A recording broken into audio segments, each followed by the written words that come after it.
Alam mo kapatid, ang dapat mong gawin mula ngayon, kung naniniwala ka sa Diyos, sa Kanyang salita, huwag ka nang tumikim ng alak. Kasi ako ganun eh.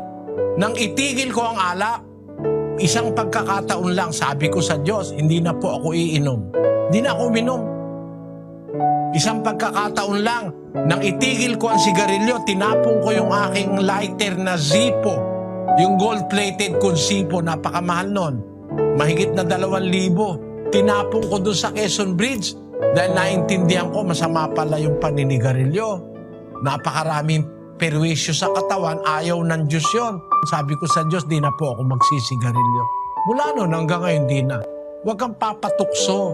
Pag sinabi mong ayaw mo na talaga. Kahit alokin ka, pilitin ka, suntukin ka pa, huwag ka nang uulit. Yun ang dapat mong gawin. Kasi kung di mo gagawin ganon, tatawagin ka uli ng tatawagin ng demonyo para isang barkadahan kayong lasenggo. Eh kahit pag-usapan nyo pa ang Diyos, puro naman kayo lasenggo, imbis matuwa ang Diyos, nagagalit sa inyo.